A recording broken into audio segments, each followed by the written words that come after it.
Super Mario Maker 2. What's there to say that's not been said? Well, we'll find out today if there is when Weekend Moblin goes over first impressions with Mario Maker 2. This is Moblin number 128, and I'm here today to go over everything I felt the past few days while playing this, spoilers, 10 out of 10 masterpiece. Keep in mind, no game is perfect when I say this, but definitely this comes close, and if it's missing anything, it's not anything to get too bent out of shape about. The story mode takes an interesting take on the Mario universe as a weird yet lovable undo dog, undoes Peach's castle. It's up to Mario to gather as many coins as he can from finishing jobs around the world to rebuild the castle. Very cheaply made castle, might I add. I've not delved deep into the story, but from what I've played, you'll be playing some of the best made courses when you do jobs for said undo dog. This dry bone shell level is some good stuff, Nintendo. Keep it up. Nothing will be too demanding of you as a Mario player, and you'll be getting great tips along the way for how to make some of your own levels, which, oh boy, I can't wait to dive into.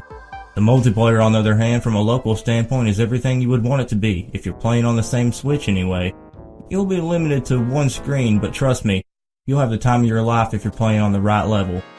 Online is something to be desired, honestly. It's pretty laggy, and of course no friends as of yet, but Nintendo has already made a statement regarding this, so expect a fix in the near future. Local wireless would be the best way to play multiplayer, but not being able to pick which level you play does hurt the experience it's had. Don't take these negatives to heart, as this is one of the few, and honestly in the grand scale of things, minor issues.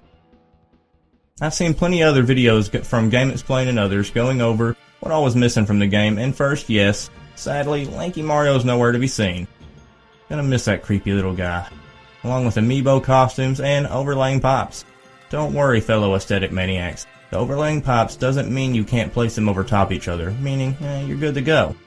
Now let's go over 3D World. This style is fun. Plain and simple, the controls alone are enough to keep coming back to this style. It's just too damn fun to play. Now let's go ahead and get some more negatives out of the way. Before I continue though, I need to remind you, it may sound like I'm nitpicking, but I'm simply going over everything I've noticed from the game, be it good or bad. I love this game, and I think it's easily going to be my game of the year.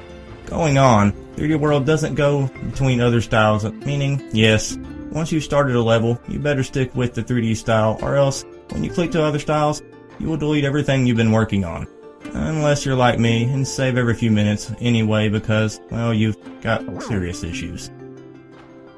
That means it's got its own set of rules, and items and enemies to boot. Bullies, Sneak Squeaks, and Fire Bros being some of the exclusives you'll be running into, including Pom Pom when you transform from Boom Boom. Now for the Subgrounds, unfortunately there's only one per theme, and not three like in the other styles. But with clouds and trampolines, it'll make up for a lot of the missing items you'd normally use for the aesthetics. Trees also make for some great hiding places for items such as cat bells. No enemies though for surprise attacks, sadly. The cat suit adds so much fun to this style and is extremely fun to mess around with. Plus the themes you can come up with just work so well. Climbing up sub-areas have just never felt so good. Same goes for the Koopa cars. They can be used for so much things, such as riding on top of sneaking piranha plants and ramming bullies to their death. Now for the community aspects of the game. Truly something else. While I wish there was easier ways to share levels, that's a small complaint for what is here. The comments are so much fun, and honestly I enjoy drawing on them just about as much as I do making levels. And if you see a creepy 90-ish style Nickelodeon zoomed in face of Luigi, well, chances are I've been on your level. Plus with the comments left on, you can make some pictures to tell some really good stories with your levels. You might notice your levels not being played for like a day or two, but don't lose hope. They'll cycle around, and if it's good, people will take notice, and it'll come back around, so don't lose hope. Speaking of levels, wow guys, I've been pretty impressed with some of the details and some of the thoughts put into your levels. I'm not sure if it's because more people are playing because it's a Switch, or if it's because it's returning people from the first game, but holy crap, good job guys. This is a much better opening than Mario Maker 1 was. Unlocking clothes for your Mii is addictive and keeps you wanting more and more medals. Unfortunately, you're stuck at a 32 level limit for uploads, and medals won't make that go any higher.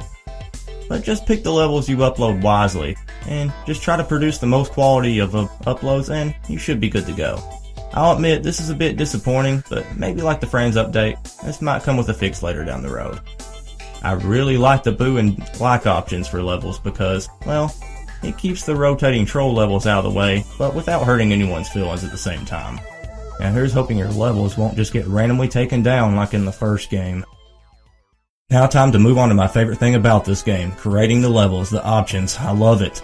There's so many to pick, so many themes. The new music and sound options are so good. From Al Delfino, the Mario Kart Super Circuit, there's some great music here, and that's not including new tracks like the Desert Mario World theme and the Jungle Super Mario style beat. I love the jungle themes and snow ones so much. The sky theme, well, it's pretty nice too, I might add. The day and night cycles change everything about a level, and at first I feared I wasn't going to be too much of a fan of the fact that you couldn't turn off the night effects, but it's just the opposite. I love the night effects. I've made great mixtures using night and day both, from slippery ice factories in the sky from Materia's temples with different effects from gravity, always changing things up and keeping things interesting. The new subgrounds on some of these can really let you go nuts with your imagination. This Geno themed forest is an example of just what kind of crazy things you can do when you let your imagination go to its fullest extent.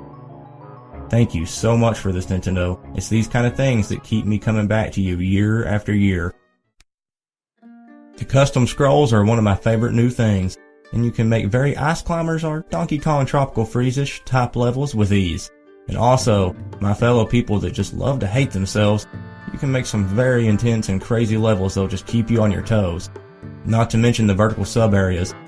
That's definitely one of the best additions to the game aside from slopes and on and off switches. Using slopes and vertical go hand in hand, and you'll have a great time trying them out. Also, the amount of items and ground you can lay seems to have increased a great deal. The first Mario Maker I was always running into the issue of not having enough space to finish what I needed.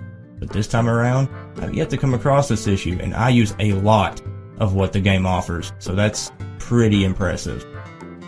With the increase in no limitations comes great exploration levels with the new Objectives feature. From collecting coins to killing a certain amount of enemies, you'll be sure to find something that suits your level best. Please go easy on the no jumping levels, okay? I kid. Maybe. New items like the sneak blocks and seesaws are very welcomed additions to the game and make for some of the best gimmicks you'll play. From Papa Geno's level with making a blooper follow you to the finish, or from my own invention, the Boo Box, there's endless possibilities for puzzles and ways to finish your level. Just keep in mind some levels are easily broken if they weren't intended for multiplayer. Bleeding boos with bombs on top to blow up a wall that would otherwise be impossible are awe-inspiring sandbirds from Mario Sunshine. The limits are as far as your mind will take you. You can't forget the greatness of the claw. From making some awesome mini-games to just plain fun mechanics, it's a swinging good time. Though I've not made a Yoshi theme level yet, I've got to say I love this hothead.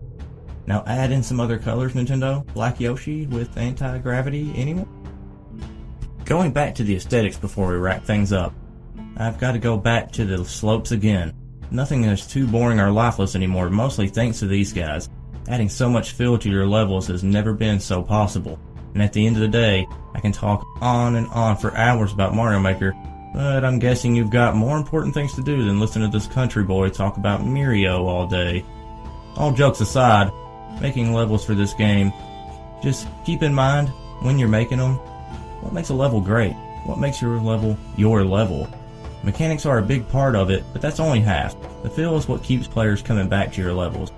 A level with amazing aesthetics and great mechanics to boot is the idea of perfection, and it rewards the player naturally because even if it's hard, they'll want to see what's on the other side of that door or down the next pipe.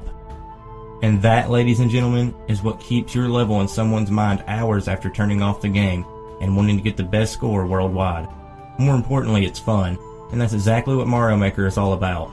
This has been Moblin 128. Everyone keep on making those awesome levels, and if you've got any levels you want us to play, please feel free to leave the code and a detailed description of your level in the comments below.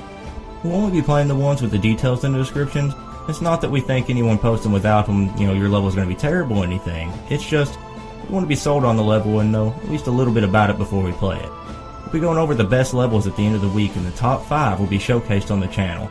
Lastly, if you've got any questions or suggestions, please also leave a comment, and if you like what Weekend Moblins are all about, a like and subscribe would go a long way and we would be extremely grateful. Have a great day, everyone. Moblin out.